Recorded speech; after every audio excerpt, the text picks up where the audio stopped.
Here we go. I'm good right here. That's not this type of show.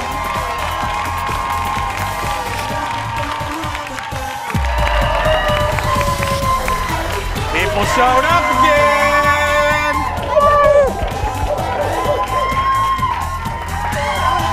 You've been busy today. One student to the other. Hi, everybody. Oh, people showed up. Hello. There's my ladies right there. It's cold. Didn't stop them. Hi, everybody. Have a seat, ladies. Have a seat. Okay. Thank you. Have a seat. I gotta say, thank you. Before we do anything, I have to say, I don't blame people. It's cold. We're gonna talk about the cold. We had a lot of cancellations, but these ladies up here did not cancel. They are here. They're from the national. Well, one of them's not. My friend in the orange is not, but they're mostly from the National Association of Productivity and Organizing Professionals. Right there. That's who they are. NapoMinnesota.com. She is organized, ladies and gentlemen. Give it up for Shane Wells right there. How you doing, Shane? Good. This is one of those audiences where we can have a full audience, I know and sometimes they're very quiet. They got the low energy, but we can have also like 8 really excited people. Yeah, right there. Like this. Yeah, and listen to this. And this is how big of a deal it is. We got an email about an email from our big boss. And I'm not talking our little boss. I'm talking the big kahuna. Yeah. Like not here. Oh, like Sheila. City. Like Sheila Oliver. She has a giant office. Yeah. Giant office at the top of the castle. And she cares so much about our audience. She said, yesterday, today, and tomorrow, everyone that shows up, getting mugs. Yeah. Did we do it? Yes, we gave them yesterday, too. We gave the executive producers freaking out. Did we give them mugs yesterday? Yes, we did. We don't have enough mugs for this. Now, speaking of the cold weather, we thought, and people like, for whatever reason, because we fight, jokingly, people love to see us together. We need to talk about the Arctic, I don't even know what they're calling it, the Arctic polar vortex. Ladies and gentlemen, Fox 9 meteorologist Keith Marler, everybody. Yay! Hi, buddy. Now, leave my pencils alone. No. That anger, Keith. What? Keith, that angers people. No, I'll put them back, but I don't drink out of it. It's dirty. It hasn't been washed since 2016. I don't have a mug, and you promised mugs for people, and so I just was like, I could. Well, you work here. Sheila doesn't care. Yeah. She doesn't want you to have a mug. Anyway, I got to give you credit where credit's due. Yes. You and Cody and Ian still works here, doesn't he? He's Canadian. Yeah. It's metric. That works. And we're blaming Canada, right? This whole thing is Canada's fault. Even north of Canada. What's north of Canada? Greenland? No, that's just to the side of Canada. Okay. North Pole. This is North Pole, and then on the other side of the North Pole is Siberia. Slightly a Russian's fault, but it's northern. Well, it's not political. It's just Russia.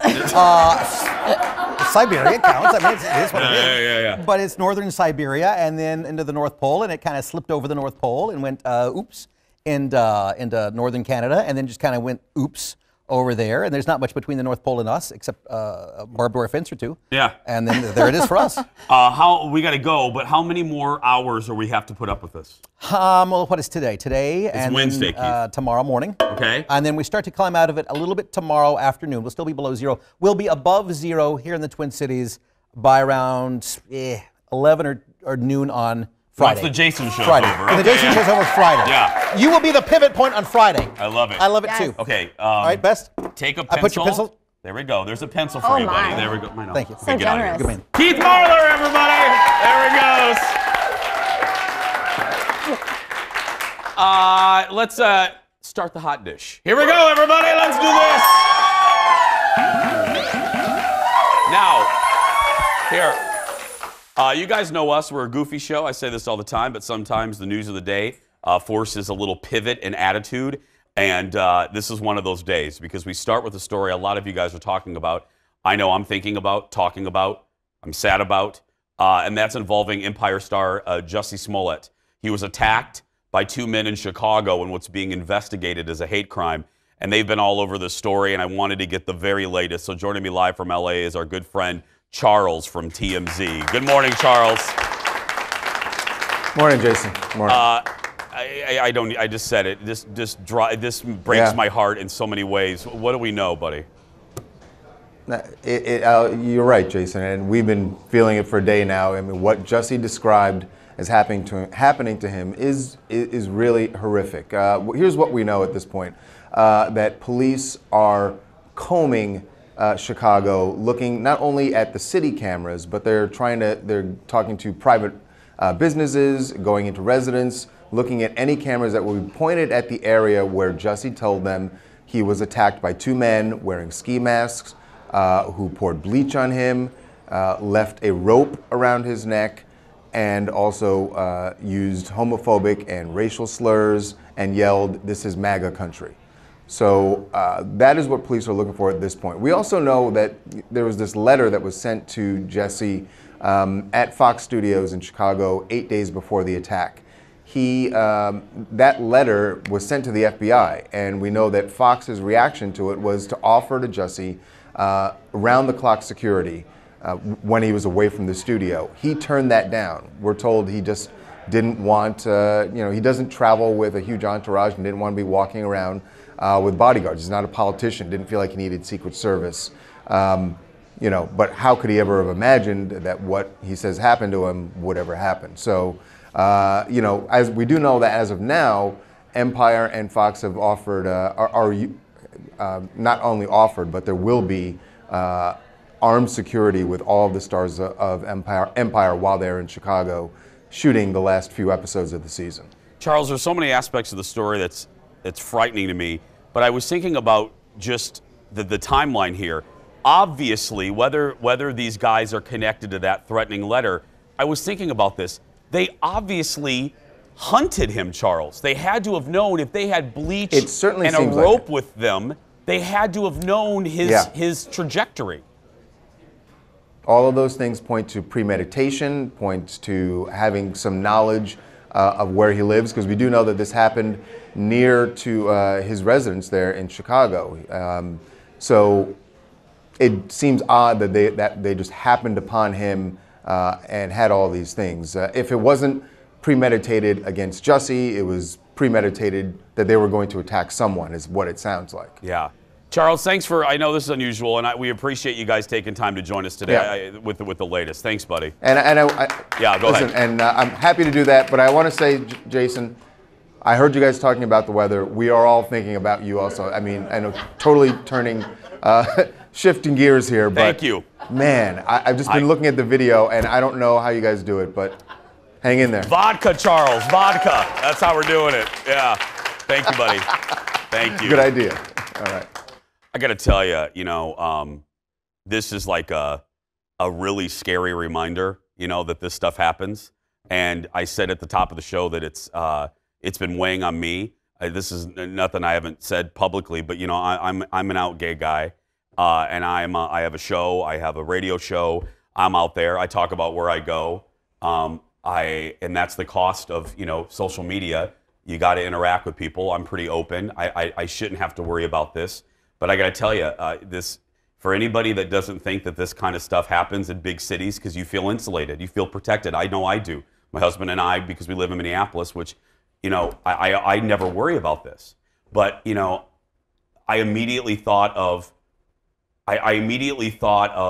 the danger that I sometimes get in just having this platform where, and especially over the last 3 or so years, just earlier this year, or 2018, we here at the show received a rash of just horrible homophobic emails. And there was this one that was sent that was from a young man, like a teenager, that sent me pictures of guns and telling me that he knows where I hang out and that he was going to find me.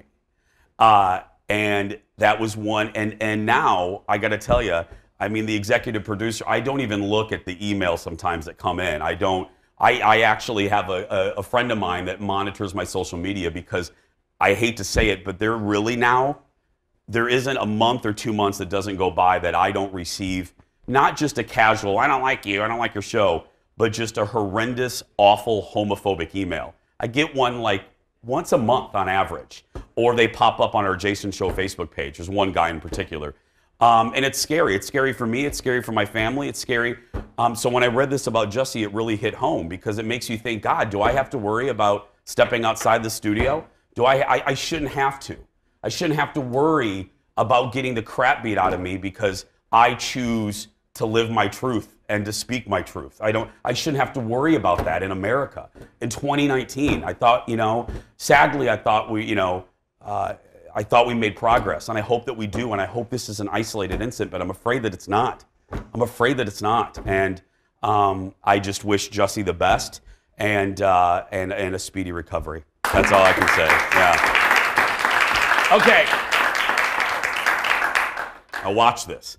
I'm going to do a transition where I go from sad to happy. There we go. Yeah. Yeah. Okay, I have 1 minute, and I wanted to put a story in here just to get us back in a good mood. And I'm just going to rip this. So this is always fun when I'm up in arms about something. If you didn't think the third hour of Good Morning America could get any worse, think again. The show used to be called, whatever, Aaron. The show was called GMA Day. And it's hosted by Michael Strahan and Sarah Haynes, okay? The show's been on like 8 minutes. It's already being rebranded. In less than a year on the air, they changed the darn name. Here's the new open. From the crossroads of the world, Times Square, New York City, it's Strahan and Sarah. Escape for an hour. We all need it. That logo, organizers, don't you clap at that. That logo looks like it's from solid gold. Anyway. Like Boogie Nights. Boogie Nights. Strahan and Sarah is the new name. According to Variety, executives are hoping the new branding will help ratings and won't. Because listen to this. Listen to this. For all of you that wrote me because you loved the Chew and you were mad that it replaced the Chew, and then all of you that wrote me that you were mad the Chew replaced All My Children, the ratings for Strahan and Sarah are worse than both shows that ABC. Yeah. All My Children's shows ratings were better than that. I hope it gets better because, again, I know how hard these shows are to do, but, oh, my goodness, a new logo ain't going to help. Lots more to come, everybody. We'll be back right after this. Stay with us. Coming up, an unexpected return trip to Central Perk. Ellen orchestrates a surprise Friends reunion. Well, a small one. Then our etiquette expert from the St. Paul Hotel is back, and today she's helping our single friends with great tips on how to act on a date to hopefully get a second one. And we're hearing from you on our Facebook page about your dating horror stories. And my friends, you guys are hysterical. Wait till you hear some of these. Grab another cup of coffee, stay warm. We'll be right back.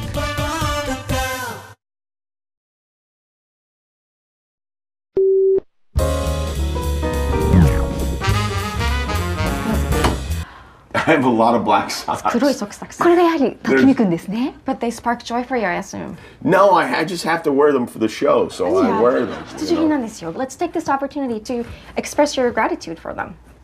Express my gratitude to the socks? To the socks. ソックスにですか？Of course. つまりこの靴下に対 Thanks, socks, for always being there in the drawer. いつも靴下に入っていてくれてありがとうございます。Protecting my feet and keeping them warm and for all the other great things you do. Perfect. So once you have this mountain of books, the thing that I like to do is wake up the books a little bit. Oh, okay. Wake up the books. Hey guys, wake up! This is an emergency ladder I bought in case we need to escape. Is that a cockroach? No, those are... Oh yeah, that is a cockroach, yeah. Oh boy. Wow. Welcome back, everybody. Look at the after, everybody. Come back to the TV, the before and after, yeah. That's our late night. That's our late night rewind. Marie Kondo helping Jimmy Kimmel kind of tidy up his office. The organizers were here today. I mean, so it's perfect clip for them to play. I don't know, Shane, you're with me. I think you're with me. I'm all about the organizing, but it's this crap that, the waking up, wake up. I don't want to do that. The thanking, I don't have time for that. No, I don't want to thank my t-shirt. No. I just want to throw it away or donate it. Anyway, by the way, it's colder, I said it yesterday, colder than a polar bear's armpit. So we want to try to warm you up So Director Leo, you know, America loves Director Leo. He has a gift for all of you. Leo, should we pull out a little bit? Let's pull out. Hold on, don't do it yet, Leo. Now watch this. This is television magic, and this is going to cost us $14,000. You ready? Organizers, get ready. Here we go. Ready, Leo?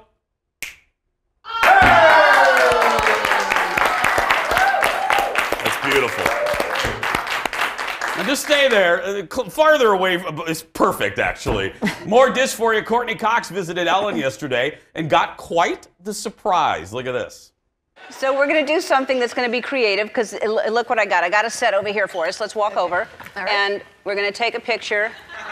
Look. Oh, my God. All right. Come on. Oh, that's great. I wish Lisa Kudrow was here, because that would be fun. This is the actual couch. Is it really? Yeah, it really is. We covered it. Oh, Yeah. no, they haven't. Yeah. This is...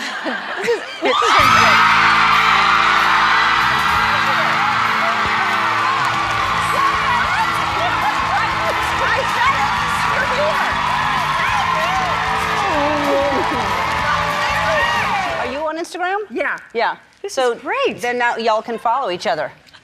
Oh, all right. I'll do that. What are you going to call it? Courtney Cox?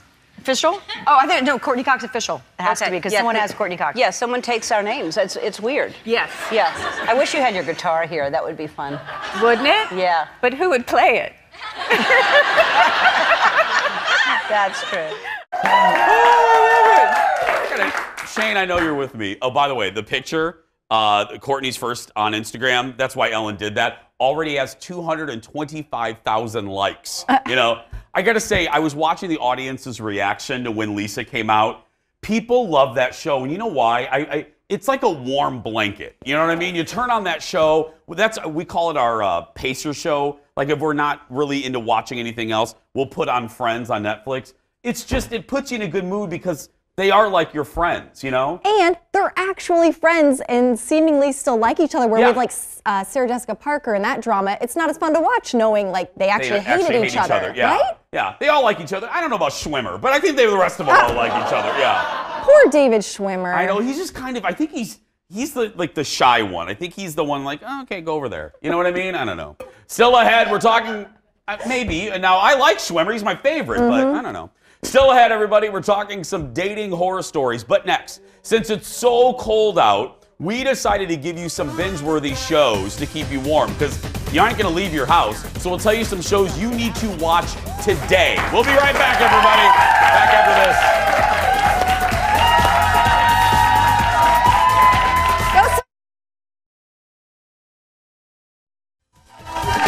Welcome back, everybody. So hard to say, I know. Back with Shane and my other co-hosts, the ladies from the National Association of Productivity and Organizing Professionals, Minnesota chapter. Go to napominnesota.com for more information. Welcome back. Odds are, new background, by the way. Leo's taking us to the beach now. So it's much beautiful, sunshine. That's right. Oh, isn't it? It does kind of put you in a good mood just looking at that. helps. Yeah. Or it makes you mad that we're not there. Yeah, either one. Welcome back. Odds are many of us will be staying inside all day today as we deal with these crazy cold temperatures. Not last night.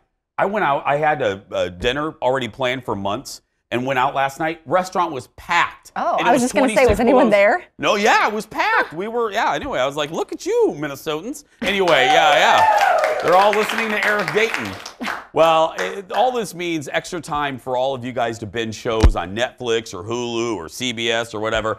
I have a few recommendations for today. First up, I recently watched, the entire season 5 of the Netflix hit Grace and Frankie, starring Jane Fonda and Lily Tomlin. Now, if you started the show and maybe dropped off around season 3 or 4, I have a lot of friends that did, come back. Because last season, to me, wasn't one of my favorites because it got a little sad. Like, the kids kicked Grace and Frankie out of their own house. But this season, it's funny that we mentioned Friends because, Grace and Frankie's one of the co-creators is Marta Kaufman, who created Friends. Well, it is obvious that some Friends folks are handling this show because this season 5 is funny. Like, the show's always been funny, But I laughed more at this season than I did the 4 other seasons combined. It's snappier. It's not as maudlin. It's not as serious. The writing seems to be punchier. And I'm telling you, this season solidifies Fonda and Tomlin are some of the best comedians we have right now together. They're them together. There is something, just like the Friends cast, there's something magical about seeing these 2 ladies together. Shane, I can't forget, have you watched any seasons? No. I think you would like this. I really do. I'm not just saying it because for the segment. I think you would enjoy it. My brother-in-law, Leo, who I never would think he would like it, he's a Grace and Frankie fan. You can find it on Netflix. Let me know what you think of it. Next up, the 3rd season of True Detective. Now, this one's on HBO, and as you guys know, season 1, fantastic. Woody Harrelson and Matthew McConaughey, great. 2nd season, we won't talk about. This season stars, as you see right there, the great Mahershala Ali, and here's a name from the 90s, Stephen Dorff. Stephen Dorff's in this. I do not want to say too much because just like in season 1, part of the magic of this incredibly well-written series is how it unfolds. But here's what I will tell you. It takes place over 3 time periods, and don't let that confuse you. It's Mahershala Ali and Stephen Dorff are investigating the disappearance of 2 children in 1980. But what's fascinating is you see 1980, and then you see those two revisit the case in 1990. We don't know why yet. We don't know why they're revisiting. And then you see Mahershala in 2015 with memory problems, and he's being interviewed about the same case for a true crime TV show. Sometimes multiple timeline shows are confusing. Hello, Westworld. But this show, it is. I love it, but still. The multiple timelines only adds to the mystery. And when I watched the season-long preview, this proves how good the creator and director is. They were showing us images, and I was like, oh my goodness, they're taking it in this direction. I can't wait. And anyone that's watched it, you're getting ready to go like this to the TV. I think we're on episode 4. Episode 4 ended. Something happens, and it's one of those moments where you go like this. No! Like, I want another episode, like, right now. The episode 4 ends on such a great moment. I can't wait for Sunday. So, again, True Detective, Season 3. You can find it on HBO, HBO Go, or if you don't have a subscription to HBO, look for HBO Now, and you can buy it, like, per month. It's fantastic. Yeah. Another one I think you would like, Shane. I love Season 1. I'm in a bit of a standoff with Comcast right now, so I don't have HBO at the moment. Oh, wow, you're battling. Look at you. Yeah, you know when your first year runs out and then they like... Yep. Yeah, no. That's where you're at now. Here's what you do. Leave the kids with the husband and come over to our house. I'm making steak today, so you can eat steak with me and watch True Detective. That sounds wonderful. Yeah. And you know what? I'll just open that invitation up to all of you. Come on over. You just want them to organize your house. That's right. I'll invite the organizing ladies over. I'll make steaks. You guys like margaritas? Oh, okay, there. That's a bad question. I knew. Yeah. I can look at them and know. Still ahead, everybody. Dating these days is way different than when we used to date. So how do you ask someone out? More importantly, how do you turn them down? One of my favorite guests ever is back. Our etiquette expert is in the house, and she's going to walk us through dating etiquette when we come back. Back in a moment, everybody.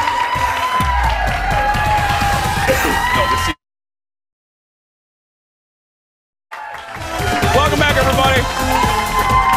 I love when she's here. Makes me happy. Valentine's Day is right around the corner, and there are certain dating do's and don'ts for this time of year. So to help us sort through all of those, our some dating etiquette is Julie France from the St. Paul Hotel, everybody. Thank you. Julie, welcome back. And we brought you some chocolate treats because at the St. Paul Hotel, February is Chocolate Lovers Tea Month. So if you like chocolate, we serve a menu where all 5 courses have a little bit of chocolate. So this is for you and your staff to enjoy from the St. Paul Hotel. Control room, don't worry, I'll bring some in for you. Hey, before we get to love, I want to ask you, because you're the etiquette expert, so the cold weather's going on right now. Yes. What do you do when someone won't stop complaining about the cold weather. How do you politely give the signal of, okay, yeah, we get it. How do you do that, Julie? You put a positive spin on it, and that's going to irritate them so much that they're going to drop it. So actually, my precious husband is just like, 22 below. I can't believe this. And I'm like, but honey, the sun is out. We have breath in our lungs. And I just kind of keep going on being positive. Shuts them right up. It's like.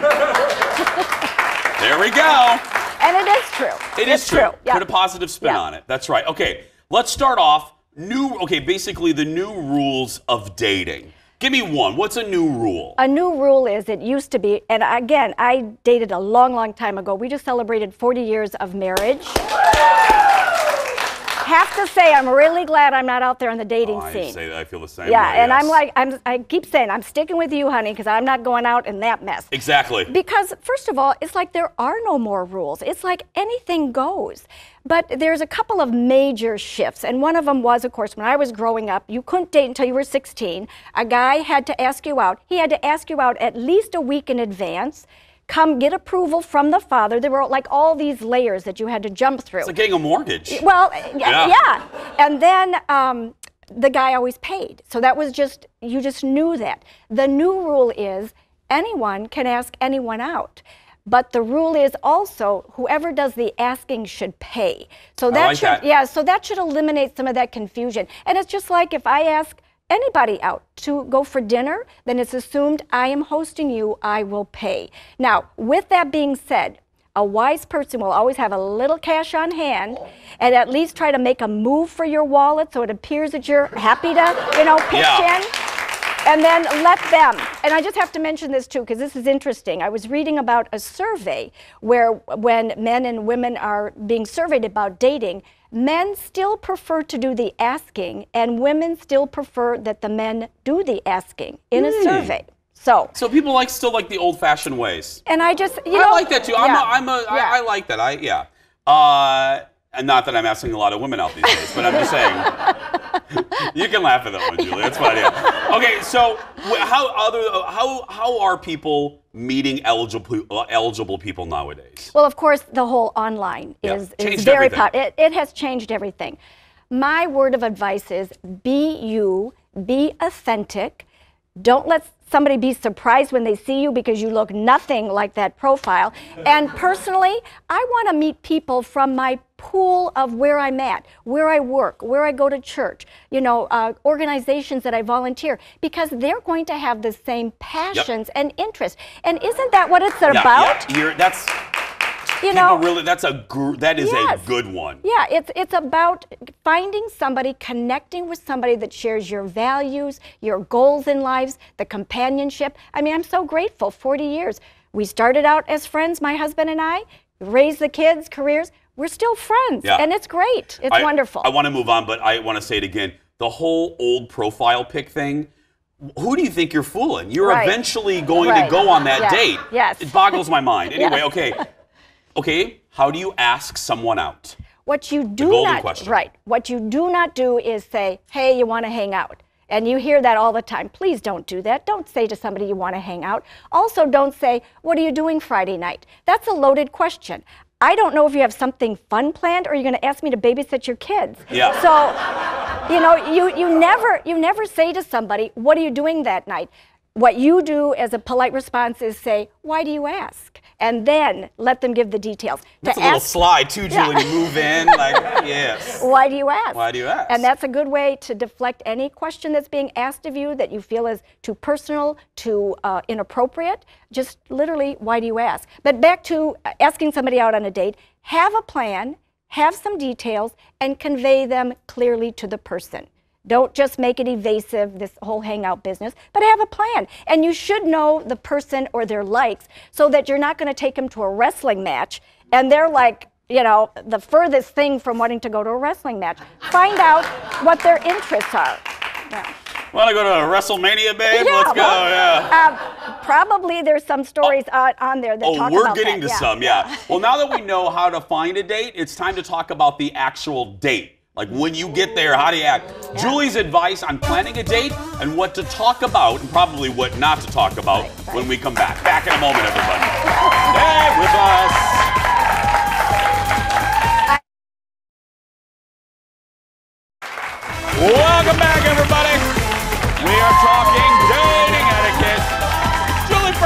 St. Paul Hotel is here.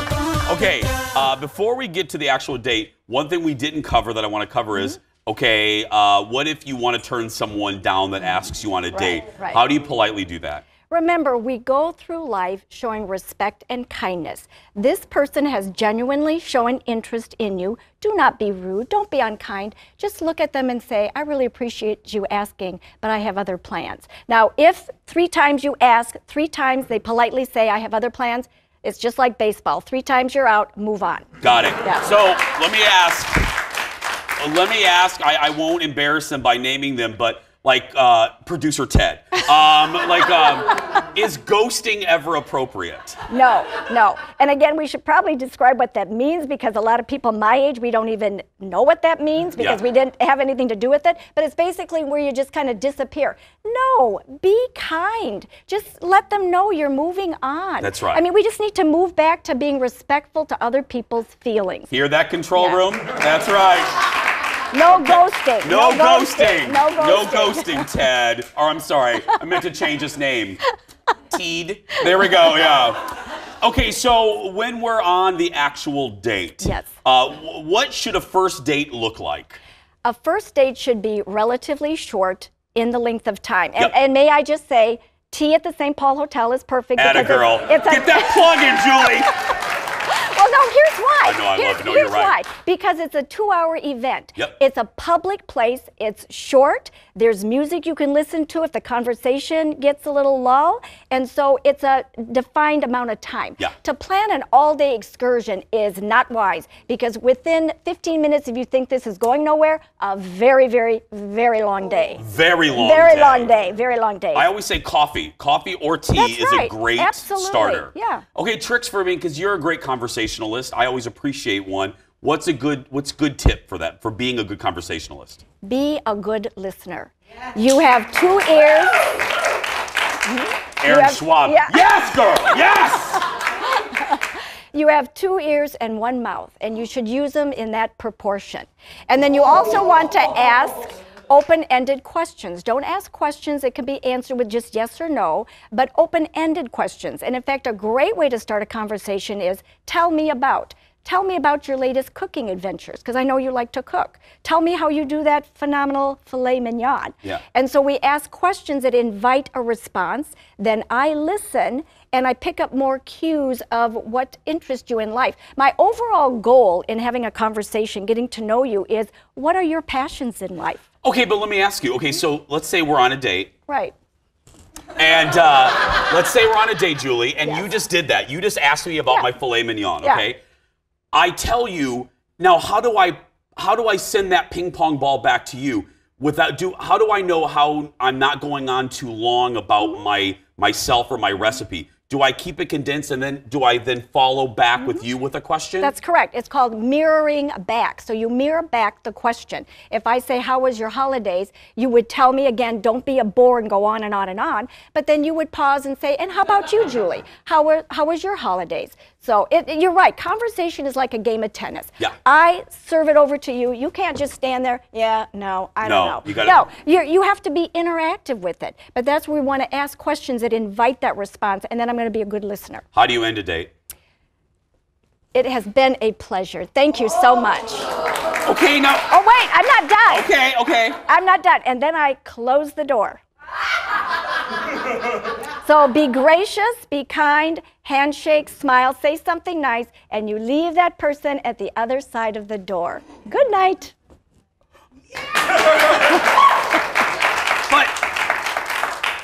But Julie, what if I want but Julie, I might interpret the handshake as a little chilly. And especially if you then close the door on me.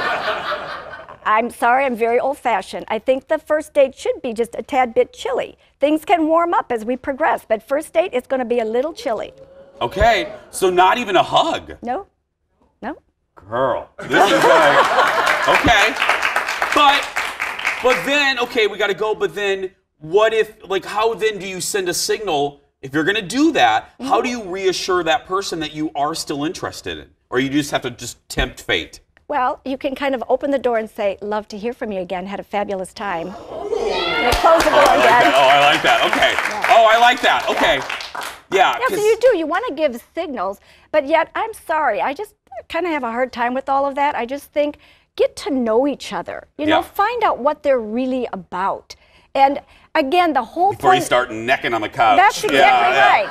It's, you know what? Ultimately, dating is about finding that companion for life, isn't it? And we were built for relationships. So find the depth within them first. That's right. Hear that, Ted? Give it up for Julie France, everybody. The St. Paul Hotel. Thank you. The St. Paul Hotel, as Julie said, is holding a chocolate lover's tea on Valentine's Day. And it includes a 3-piece jazz band. For more information, go to stpaulhotel.com for more information. Julie's website is everydayetiquette.com. We're talking, as Julie mentioned, wait, do not turn the channel. Wait till you hear some dating horror stories from all of you. We'll read them when we come back. Back after this. That was lovely. And I still aspire to meet someone and fall in love and get married, but that is a very high-risk scenario. And I want a baby now. I'm 37.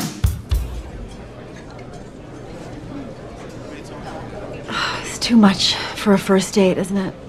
I said too much. I'm just gonna go use...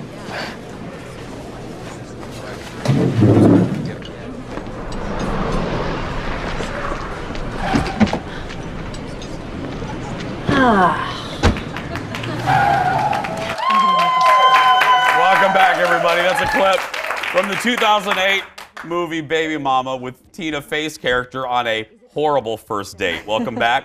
We have a little theme going today. Shane joins me again on the couch. Girl, Julie left me on the other side of the door with no kiss.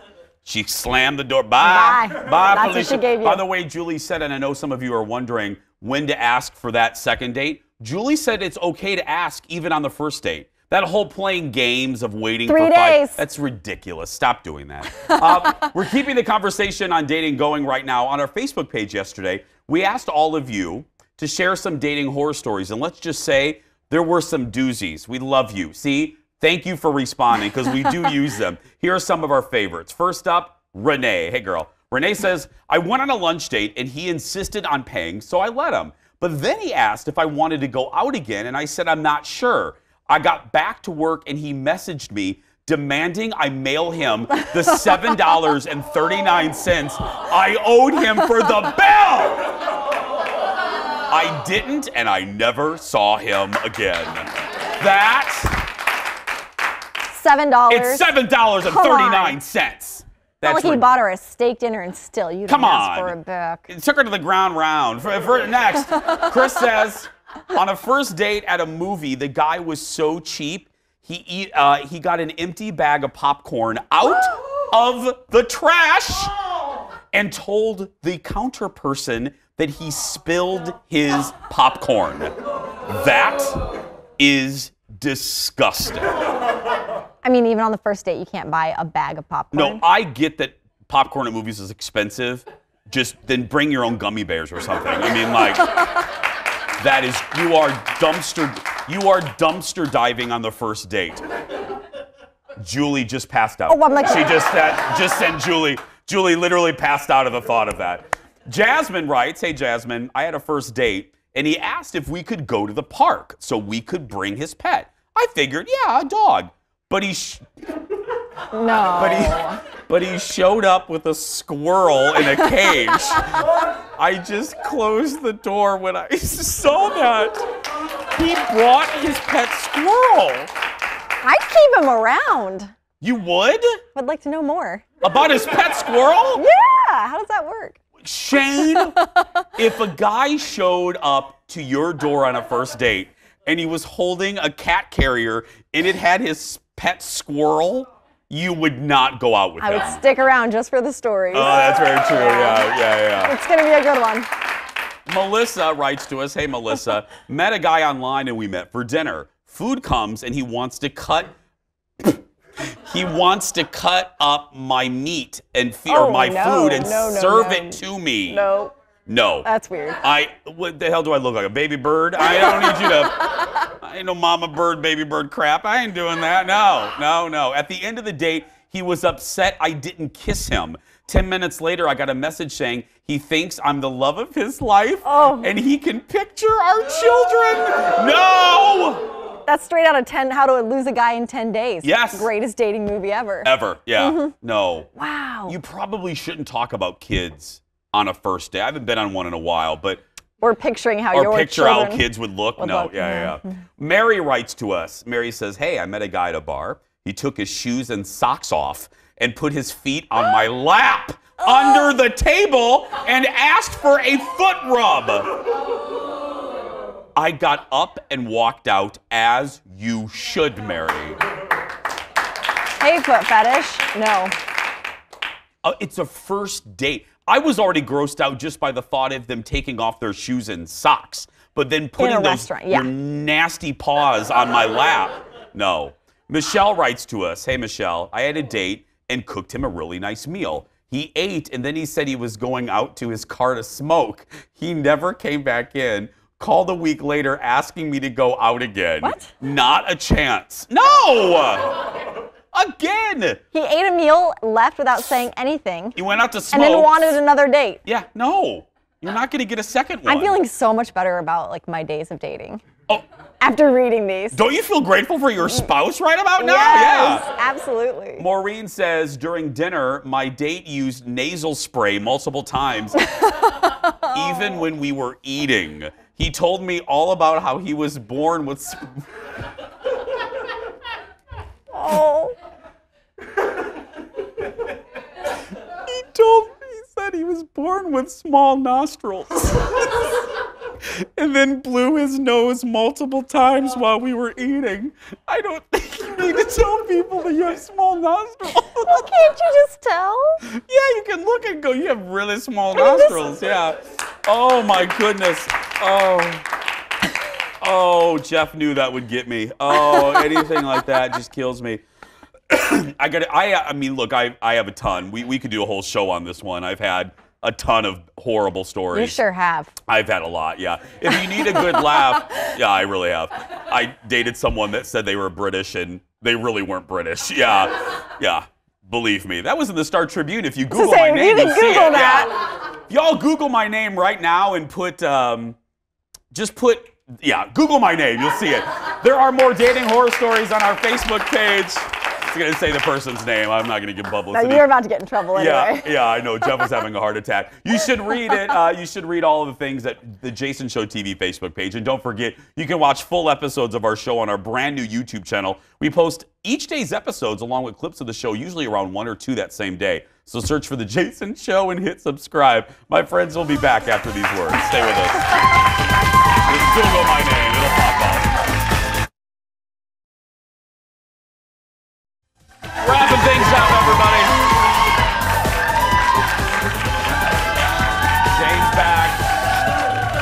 We were going to do something else, but we just want to keep laughing. So we have one more dating story that we didn't get to from Colleen. Let's pull this one up. Thank you, Leo. My date opened the door nude and drunk on the first date. I laughed and then left. Yeah. But listen to this. She's still friends with the guy. That's right. He's naked guy. Liked what she saw. Yeah. Have you ever had, we have like a minute left, is there a crazy date that you've had?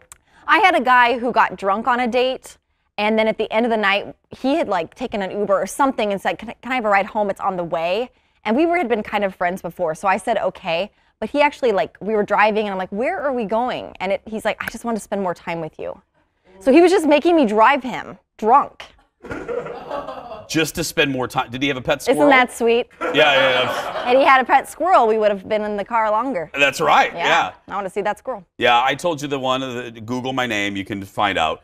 Look at the articles from CJ, she wrote them all. The other one was the guy that sat down, blind date. Wasn't it your birthday? Yeah, no, well, the birthday gave me the mix CD and the book about Rwanda. That's but right, anyway, yeah. but no, I had my first blind date here in Minneapolis when I was 23 years old. The person sat down, looked me up and down and went, no sparks, and got up and walked out. I was humiliated. Yeah, I cried. It was my first date ever in this town. Anyway, happy. Anyway, tomorrow, wonder where he is now. Anyway, my radio co-host Alexis Thompson's going to be here tomorrow sharing her latest crafting idea. Right now, listen to this. If you are a kid being bullied, You go out there and be yourself because nobody can tell you're doing it